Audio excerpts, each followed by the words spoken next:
Hello and welcome to the very last lecture of MIS 776 Business Intelligence.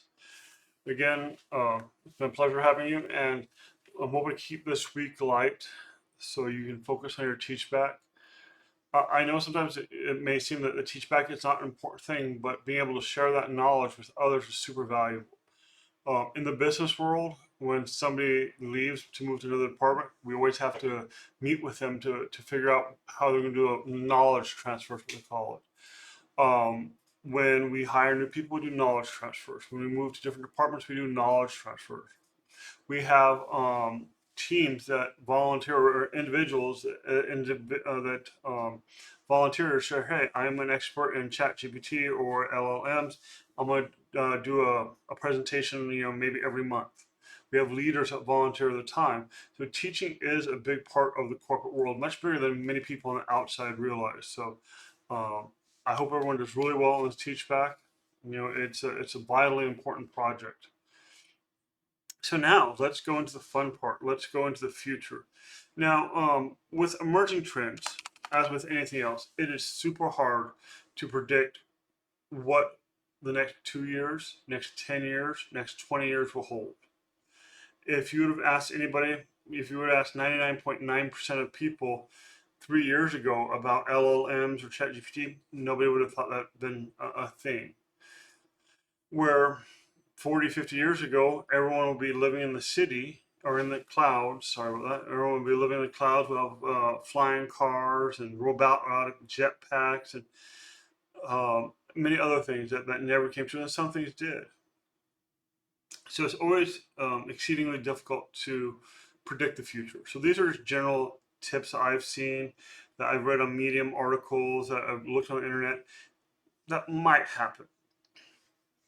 Now, one of them is self-learning algorithms, and there's a couple of them that go in here about decision making, augmented analytics.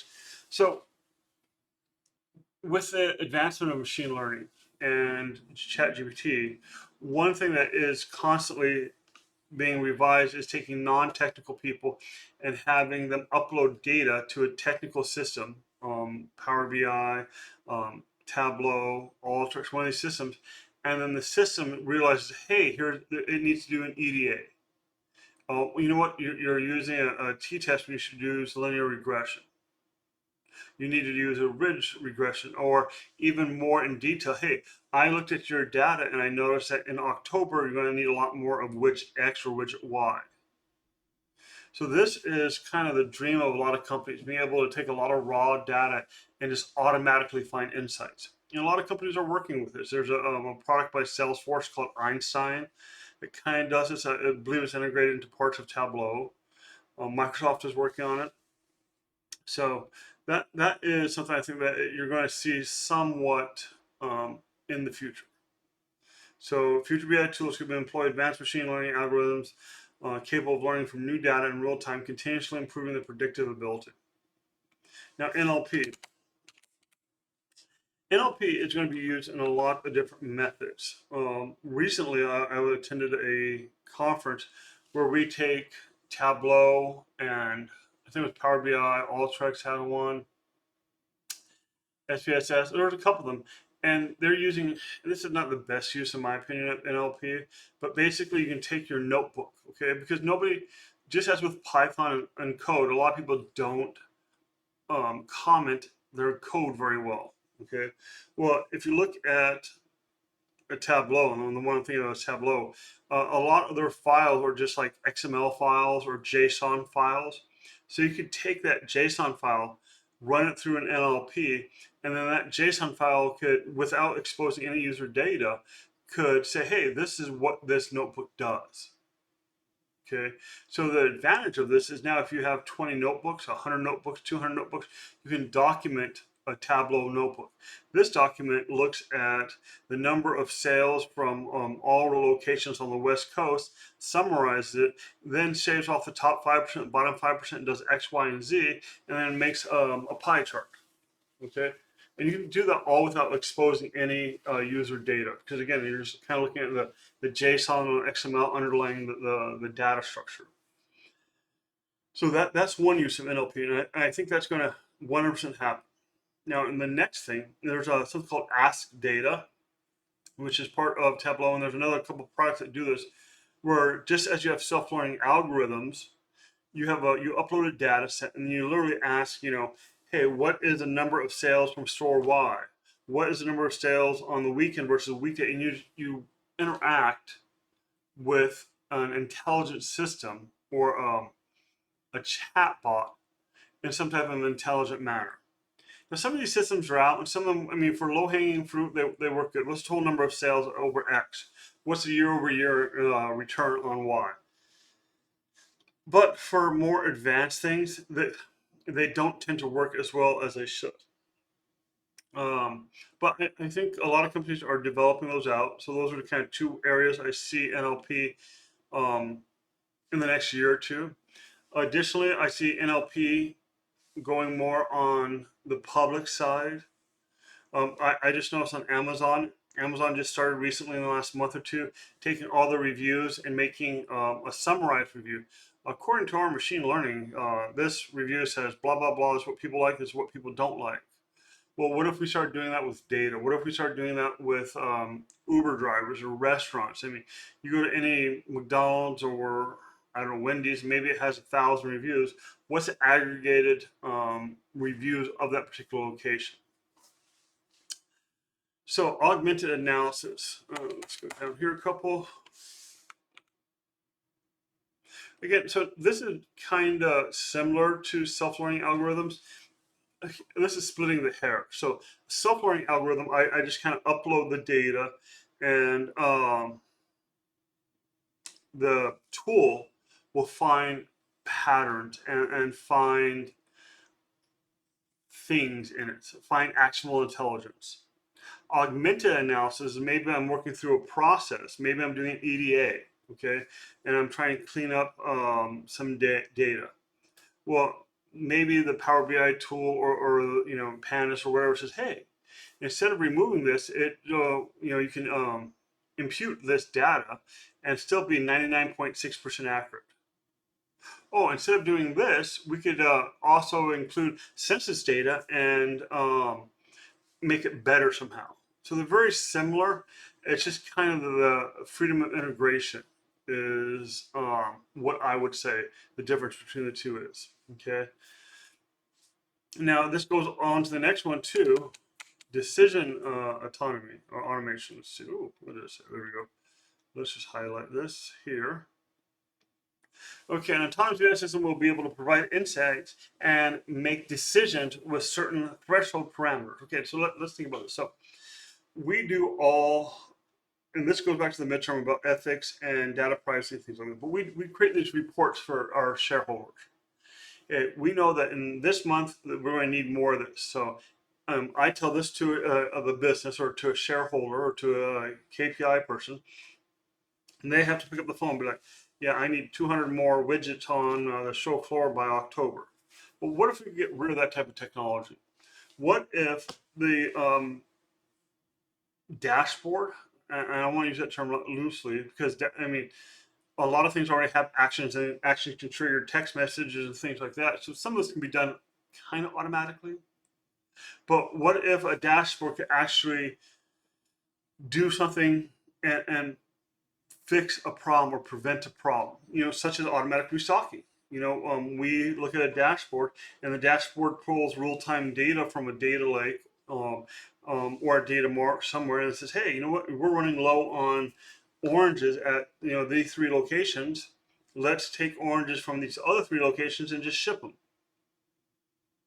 So I think you're going to see a lot more of that, where we design these dashboards instead of just being retroactive, instead of just looking at the data, the dashboard is integrated, especially with the whole Power BI and the whole Microsoft integration. Because right now, if you really think about the whole Microsoft ecosystem, you have email, you have Outlook, you have SSRS, which is databases, you have Microsoft databases, you have Power BI. You have this whole kind of Microsoft ecosystem. And it's well within the realm of possibility that a dashboard sees something. You send an alert and say, hey, if you get below X, do Y. But that do Y is in the real life. It makes action happen. Okay. So I think you'll see a lot more of that, particularly with like Power BI and you know that particular ecosystem. Integration of the Internet of Things data. So this is hit and miss. And what do I mean by that? I mean, it really depends on what you consider the Internet of Things. Okay. So if I'm talking about my Nest thermostat or my Ring doorbell, um, trying to predict when I leave so it will make my coffee, I don't think that's going to be a big changer. Okay. Now, on the opposite side, I do think you're going to see a lot more integration with carry on devices, wearable sensors. Okay. You have a Samsung or Apple Watch. It notices X, Y, and Z patterns. Well, then your watch will make a decision to make a doctor's appointment for you. And the doctor's appointment, maybe before you actually meet the physician, an NLP will ask you some basic questions. Then it does some type of self-learning algorithm to say, hey, you know what, maybe you should do X, Y, and Z, and then it can follow up later on down the road with your watch. So I think that's very, very possible and likely to happen within the next 3 to 5 years. So not necessarily the traditional Internet of Things in terms of just household sensors, light switches, things like that. But in terms of wearable devices, I think we're going to see a lot more wearable devices, a lot more car-based data. Hey, I take my Tesla from point A to point B. Um, when I do this, how can I avoid traffic? How can I charge more efficiently? Things like that. I think you're going to see a lot more of those being integrated into decision-making systems. And again, there's a big privacy issue there, but it's just something to be aware of that in the future we're going to see, just these predictive models are going to be moved away from the corporation and they're going to integrate them into wearable devices. And there's going to be almost a two-way relationship between a company or corporate held algorithm and personal data. So now this one's always really neat. Personalization and context aware BI. Okay, so we highlight that. There we go. So what do I mean by this? So in this class, we have data analytics students and we have MIS students. We have one undergraduate, congratulations. So we have a multitude of students from all different backgrounds with all different technical levels. Yet I'm teaching the same didactic material to all of you. Now again, my expectation is different for, I don't want to say each one of you, but my expectations of your technical proficiency vary from kind of your background, which is fine. That's why my grading and my courses are so much more open, because it's not fair to hold a programming student who's good at programming but sucks at business to the same accountability as a business student who's great at business but sucks at programming. You have to make allowances for that. Well, what if in the future I could interact with some type of a context-aware learning system, a knowledge management system? Say, hey, my goal for this assignment is X, Y, and Z, and then that knowledge management or the courseware would personalize this content for you. I do think that's going to happen. In terms of business, how will that happen? Well, we have data. Maybe we have readmission rate. Okay, how often a patient goes back to the hospital. Well, or let's go a level higher. Infusion, kidney infusion, dialysis. Dialysis is you have to go down for 3 or 5 hours to a DaVita center and get an infusion. It's time taking. It's not fun. You have to do it multiple times a week. Okay, so if I create a dashboard for infusions, okay, now maybe the patient might want to see how often they're late, the average time that it takes them to get infusions, maybe the different waiting time between different infusion centers around their house. Now I can take the same dashboard and give it to the infusion clinic leader. There's multiple infusion sites. Maybe infusion site 1 only wants to know his average delay and his average patient load. And then I give the same dashboard to a business leader, a person that's in charge of all the infusion centers. then maybe they're just interested in what are their top 3 performing infusion centers. What are the bottom 3? What are the customer complaints? So it's the same kind of dashboard, but depending on who accesses it, depends on the type of data it displays and the type of information and even the verbiage it uses.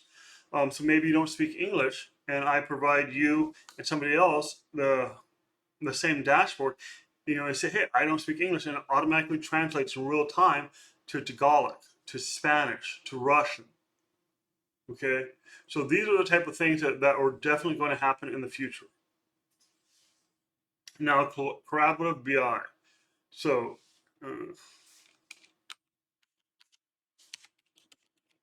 there we go. Oops, that didn't work. Okay, so this is going to be another big one. And let me highlight that real quick. So, as a professor, some of you sent me Tableau workbooks. And if you didn't send me the Tableau, if it wasn't a packaged workbook, I couldn't always see the data. Okay, so in Tableau, there is, I think it's like a TWB and a TWBX maybe. There's 2 formats. One of them basically has the data included in it. One of them does not. So what's the difference? Well, one's just 15K, the other is 150 megs. And I can tell you this, working with other professionals in the BI environment, it's super hard to securely share data between teams or dashboards between teams. It's just a nightmare. Even Colabs has been trying to work on this. Jupyter Notebooks has been trying to work on this. And they're making advances, kinda, but still, it's really primitive. In Word, I can share a document with somebody else, and I can see in real time the changes they made. I can track it. So you think I'd be able to do the same thing with a notebook or with a dashboard or with other things? And you can kind of share it, but if they make changes, there's not a lot of revision history.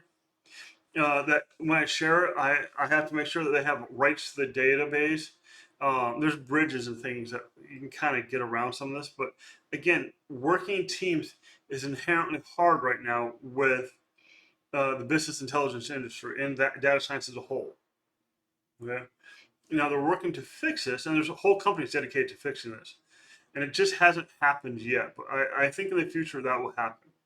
Okay, so now ethical AI compliance. Well, we hear about all the bad things maybe AI can do, but there's also a lot of things that AI can do right. A lot of modern security and cyber defense is on the forefront of AI research.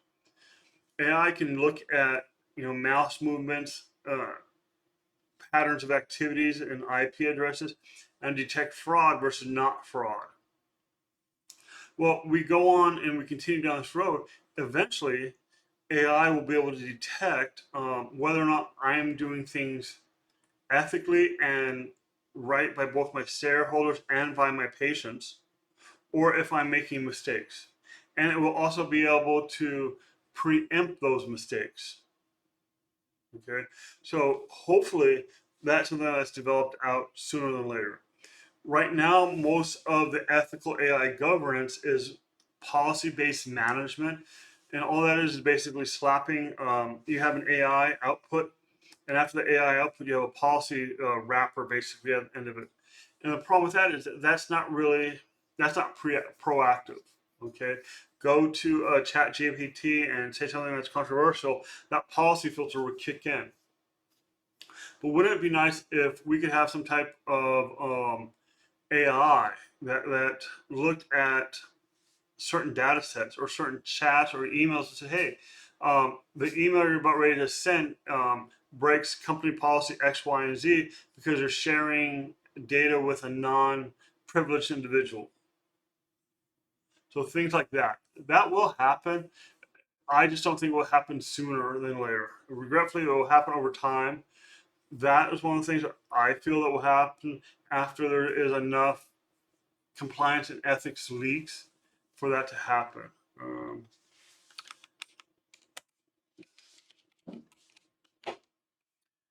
where'd number 8 go? Okay.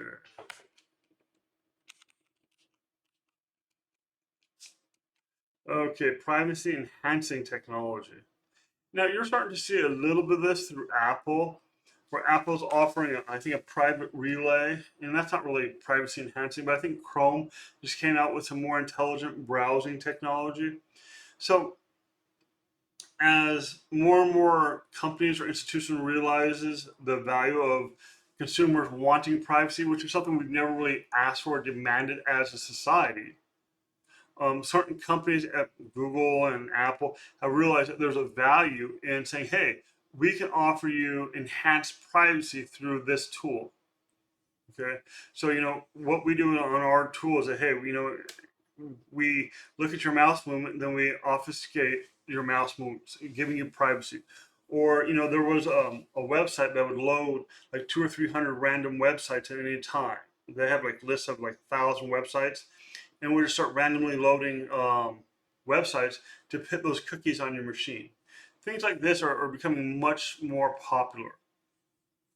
The problem is there's only so much that privacy enhancing technologies can do. Your phone tracks you every, let's say, tenth of a second through your cell towers. It's hard to kind of enhance that privacy because you actually have to know where to send the data to. Okay, so there's something that it can work on, something that it's just unrealistic that it can actually happen anytime soon. This is a big area of concern. We look at the rise of, I have Bitcoin to, I guess number 11, blockchain. We look at the rise of Bitcoin. And so Bitcoin became really popular. Then people realized you could track it. Then there was Bitcoin washing services where they take the Bitcoin and wash it through multiple accounts and try to re-aggregate it. It, originally at first, great idea. Bitcoin has this anonymity. Bad idea, can be completely tracked. If they're watching, great idea, it can be completely privacy enhanced. Oh, bad idea, we can reverse trace it. So that's kind of the yang, the yin and yang, I guess, the back and forth of privacy enhancing technologies. They come out really hard, and then they kind of get defeated, and they kind of revise themselves. So now, I don't know why am I.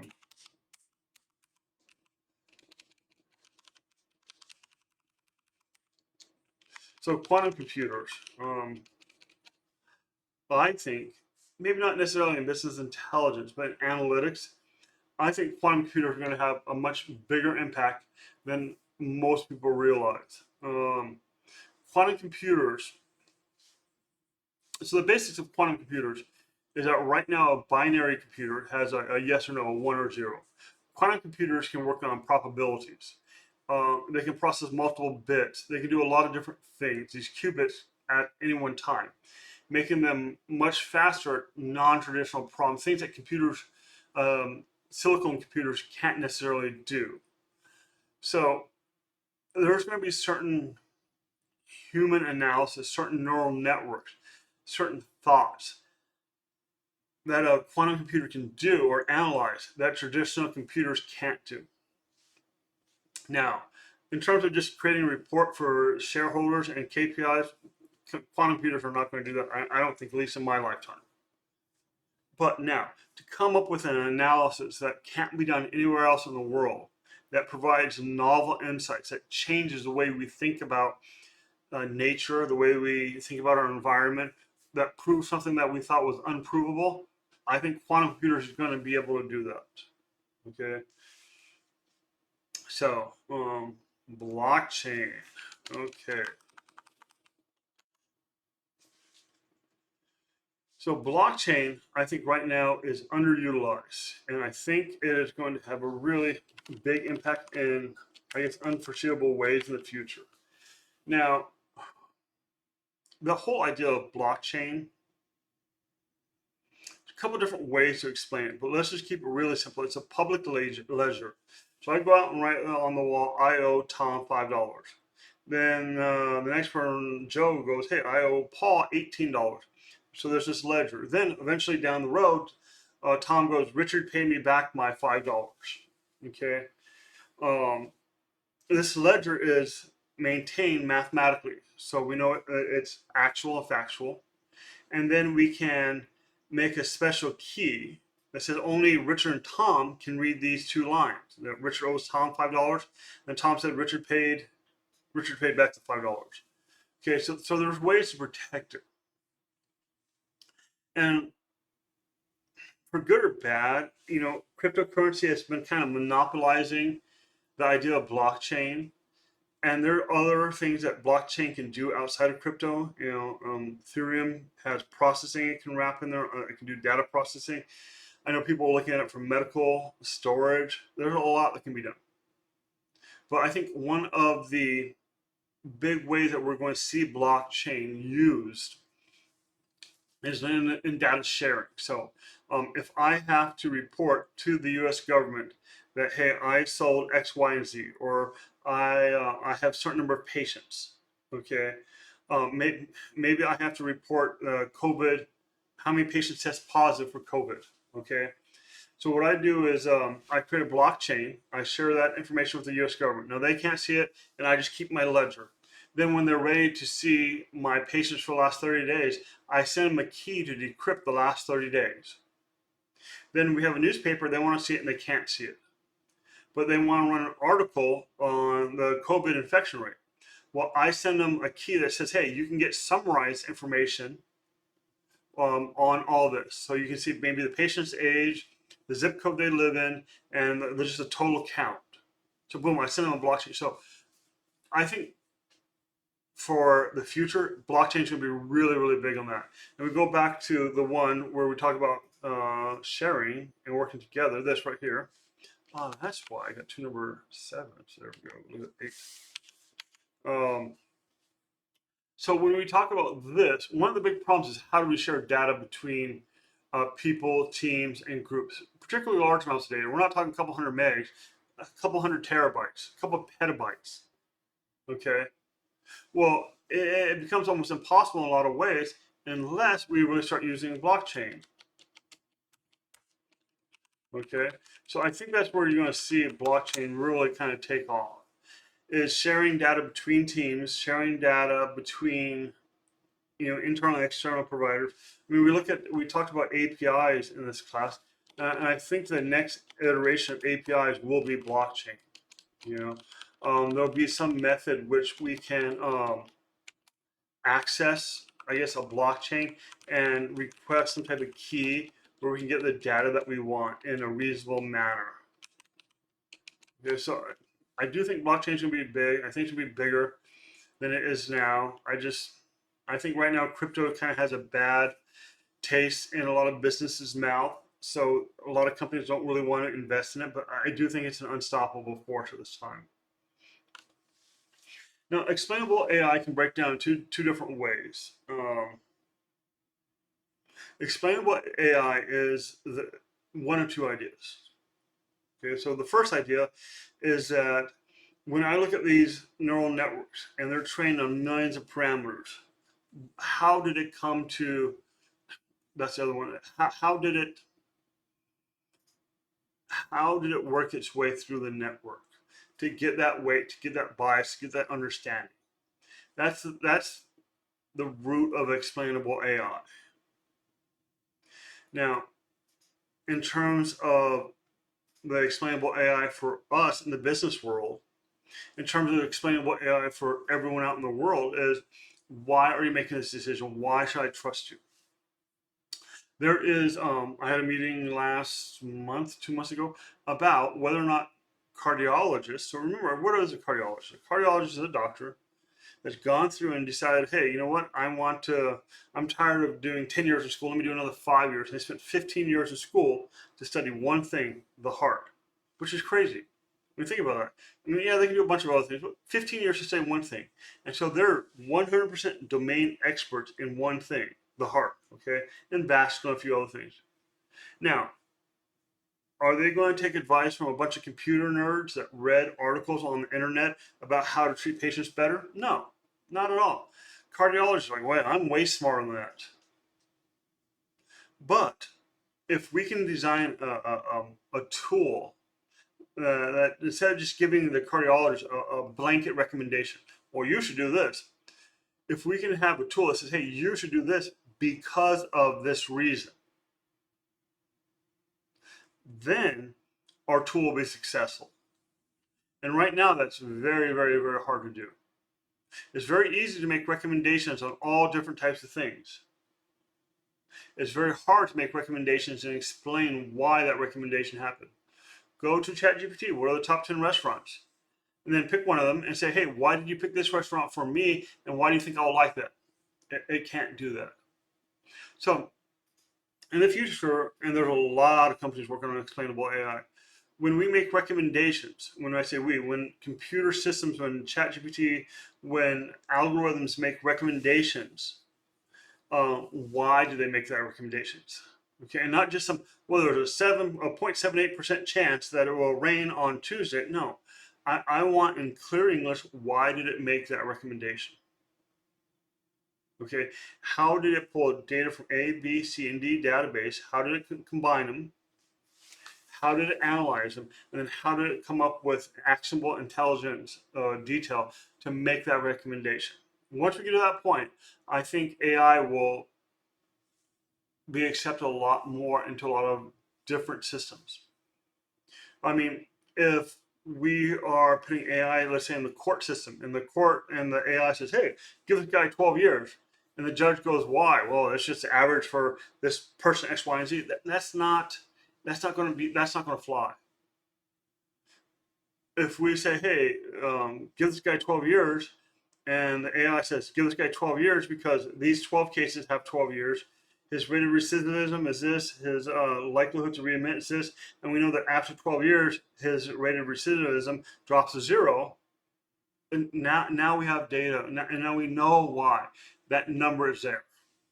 Okay.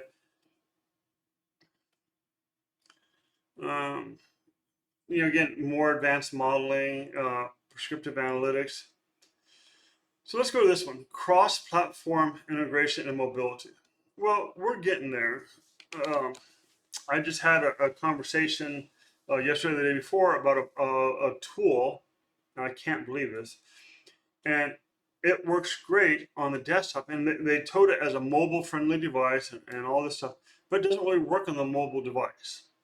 And part of the reason why is they're focused on privacy. So what happens is that they have a model, okay, that I interact with on the desktop, and that model is a few gigs, and maybe it's a little more, like maybe 10 gigs, 12 gigs. And on the mobile device, you have to have enough room to download all that 10 or 12 gigs, which I have room for. The problem is you can't really download it through Wi-Fi. They don't let you do that. You can't download it through cellular, so you can't really get it on the phone. And this is becoming a big problem. Normally, what would happen with the secure applications AI is that you would just have an API call to the model on the cloud. But since this platform is more secure, you have to download this model to the mobile phone. The problem is the more you train the model and the better the model becomes, the larger it becomes, the more useful it is, the more likely it doesn't work on your phone at the end of the day. And I'm like, that is completely dumb. It's just phenomenally dumb. But that's the way their app is designed. So I think you're going to see methods where we kind of can get dashboards, can get intelligence away from the desktop, away from the cloud, and get it on your watch, get it on your desktop, on your computer, on your phone, on your alarm clock, in your house, on your car. If you're in an accident and you're in a Tesla, why doesn't your Tesla connect to your Apple phone or your Samsung or your Apple Watch or Samsung Watch and monitor your heart rate? It can be done. I mean, technically it can be done. And it's technically probably not very hard. There's a lot of need for it, but right now it's not happening. So I think that's going to be a big thing in the future, is this cross-platform integration, mobility, things like this. And I think this is the last one we got, number 15 is AR. Okay. We've all been waiting for AR for probably longer than we should. I keep wanting super cool AR goggles. Maybe Apple will be really cool. I doubt it. But So as a student of neuroscience and as a neuroscientist, I know how much our brain as humans are used to visual processing compared to the Wernicke's and Broca's area in terms of speech, in terms of audio cognition. We are visual creatures. We're pattern detection machines. We're visual creatures. It's just the way we are. We're just visual creatures. Okay? But yet we interface through computers through keyboards. Even if we talk, it's just we see and we can process data so much better visually than we can through almost any other modality. Yet that's not how we deal with machine learning. That's not how we deal with the world. And a lot of companies are trying to fix this through either virtual reality, augmented reality, or some other method. They're making progress. A lot of money is being spent in this, but not a lot of progress has been made. I think eventually, when we have true or better augmented reality, it will really change how we see the world. I mean, again, you guys know I'm not a big sports football watcher player, but the way sports has changed over with all the statistics overlaid on the screen versus 20 years ago, it has made the sport of football much more interactive and much more knowledge based. I'm assuming basketball and baseball are all the same. Um, what if we could do the same thing with reality? You walk into a restaurant, you know, like look at the what is it, the humane AI thing, that humane patch that you put on your chest. It looks at kind of what you eat. It has a forward-facing camera. You can look and say, hey, those almonds have X number of calories. Boom, boom, and you eat it. Oh, that milkshake has this many calories, and you eat it. Hey, how many calories have I had? And so it can look from what you have in your hands and you put in your mouth, and then it can tell you the amount of protein, the amount of carbs, the amount of fat you've eaten in one day. And that's just simple things. I mean, with true augmented reality, we'll be able to understand our world much better. So I think that's going to happen. And it's just when. And, you know, any one of these techniques is an opportunity for you as, you know, scientists, as business leaders to set yourself apart, to be a leader in something that really makes a difference. So hopefully this is helpful. Again, we really don't know what the future holds, but if I had to, you know, kind of come up with a list of a few different things, this would be that list. Again, it's been my pleasure being your professor through this course. I'm here for you if you have any questions. I preloaded the announcements to do the discussion and your teach back. Don't forget to do your final. That will be released on Monday, Monday, I believe, is when I open up the final. Um, Other than that, thank you for being a member of this class. Thank you for being a student. Have a great holiday. Enjoy the downtime. And thank you.